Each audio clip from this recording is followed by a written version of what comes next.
Assalamualaikum dan selamat sejahtera murid-murid. Jadi pada hari ini untuk tajuk masa dan waktu, kita akan belajar perkaitan dalam unit masa. Sebagai pengenalan, mari kita lihat perkaitan antara minit dan saat. Jadi untuk sesuatu muka jam seperti yang cikgu tunjukkan ini, kita boleh nampak ada 3 jarum, iaitu jarum jam, jarum minit dan juga jarum saat. Jadi, apa murid ni bagi tahu? Satu pusingan jarum saat adalah 1 minit. Satu pusingan jarum saat bergerak 60 saat. Jadi kalau satu pusingan pada muka jam, kalau murid boleh tengok, ia adalah 60 saat untuk 1 minit. Jadi kat sini kita tahu 1 minit sama dengan 60 saat. Kemudian kita lihat pula perkaitan antara jam dengan minit.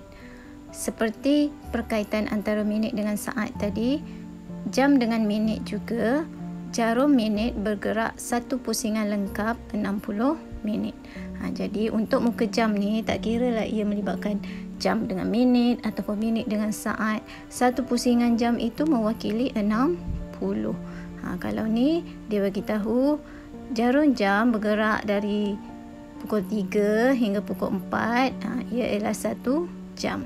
Jadi 60 minit itu bersamaan dengan 1 jam. Baik, ini rumus yang melibatkan apa yang kita lihat tadi. Rumus masa dan waktu, perkaitan dalam masa.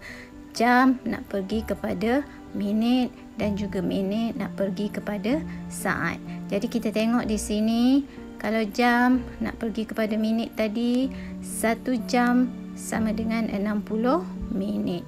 Jadi jam nak pergi kepada minit itu kena darab dengan 60. Begitu juga minit nak pergi kepada saat. Kenapa darab dengan 60? Kerana kita tahu 1 minit sama dengan 60 saat. Baik, sekarang mari kita lihat bagaimana pengiraan perkaitan jam dan minit. Okey, yang seperti cikgu cakap tadi, 1 jam sama dengan 60 minit. Jadi, murid tahu di sini, kalau cikgu bagi tahu 2 jam, 1 jam dan satu lagi bahagian 1 jam, jadi 2 jam sama dengan 60 minit. Kita kena tambah dengan 60 minit.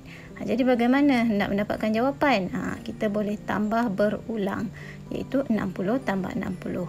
Ataupun tambah berulang ini juga kita boleh darabkan, iaitu 60 darabkan dengan 2 jam. Sebab kita nak cari nilai 2 jam. Jadi 60 darab 2 sama dengan 120 minit. Bagaimana pula soalan 5 jam sama dengan berapa minit? Kita dah ada 2 jam. Dia nak cari pula 5 jam. Tambah lagi 3 jam, 4 jam dan 5 jam. Jadi kita kena fikir, adakah perlu kita nak tambah banyak kali? Kalau 2 kali tadi kita boleh tambah berulang 2 kali kan? Jadi kalau 5 kali ataupun 5 jam, kita boleh darabkan saja, lebih mudah. Jadi 60 ini sangat rumit untuk tambah. Jadi kita darabkan saja. 60 darab 5 sama dengan 300 minit. Baik, di sini untuk cara yang lebih mudah, kita tadi cikgu cakap kan, darab 60 kan. Jadi cikgu tunjukkan jadual perkaitan jam dan minit. Kalau darab 60 tu maksudnya kita boleh rujuk sifir 6.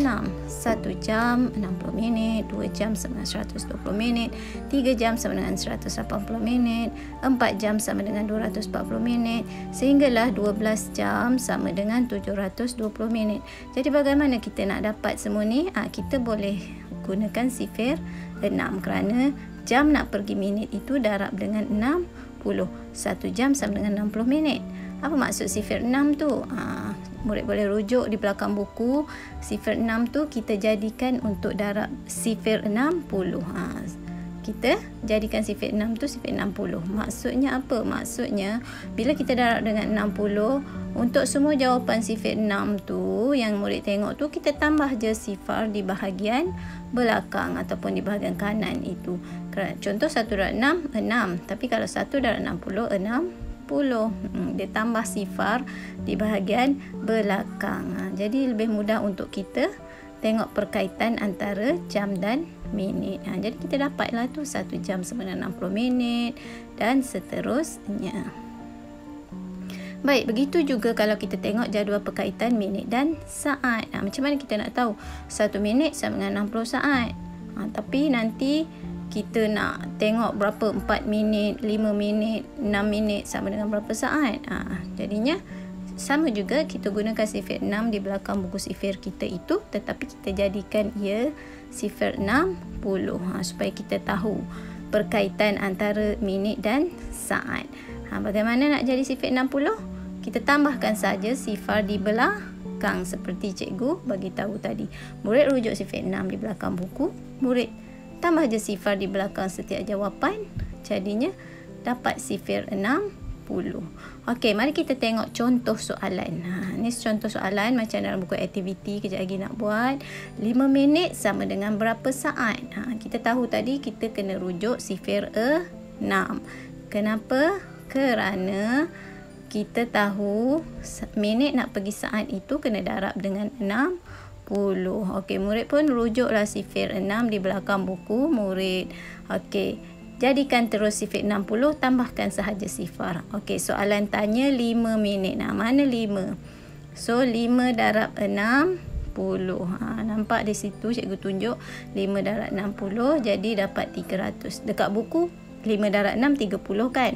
Tapi tambahkan sifar sebab sifir 60, dapat 300. 5 minit sama dengan 300 saat. Okey, seterusnya dia tanya pula 420 saat sama dengan berapa minit? Dia tanya dekat jawapan pula. Saat pula nak pergi minit. Jadi murid tengok dekat sifir 60 tu tadi, murid boleh bina sifir 60 ni. Mana jawapan 420 saat? Jadi maksudnya 7 minit. 7 darab 60, 420 saat. Dia terbalik. 420 saat sama dengan 7 minit. Dia terbalik ya. Jadi seterusnya mari kita tengok melibatkan jam dengan minit. Tadi minit dengan saat, jam dengan minit. Tapi masih sama, masih lagi guna sifir 60. Jadi mari kita tengok mana 9. 9 jam. Tengok 9 darab 60. Ada tak 9 darab 60? Kita dapat jawapan 540 minit. 9 darab 60 sama dengan 540 minit. Jadi 9 jam sama dengan 540 minit. Okey, kemudian dia terbalik pula. Dia tanya pula minit nak pergi jam pula. 120 minit sama dengan berapa jam? Mana 120 minit? Murid tengok di jawapan. Okey, nampak dah. 2 darab 60 sama dengan 120. Jadi 120 minit sama dengan 2 jam. Kita tengok balik pada soalan. So, mudah untuk tukarkan unit masa tersebut. Jadi, sekian sahaja pembelajaran kita pada kali ini, iaitu perkaitan dalam unit masa. Jadi, murid perlu ingat, kesimpulannya ya, sangat mudah untuk kita tukarkan jam kepada minit ataupun minit kepada saat. Kita rujuk sifir 6. Bagaimana rujuk sifir 6? Kerana jam kepada minit dengan minit kepada saat itu kena darab dengan 60. Rujuk sifir 6 tapi kita jadikan sifir 60 ya. Okey. Jadi kita berjumpa lagi pada pembelajaran yang akan datang. Bye bye.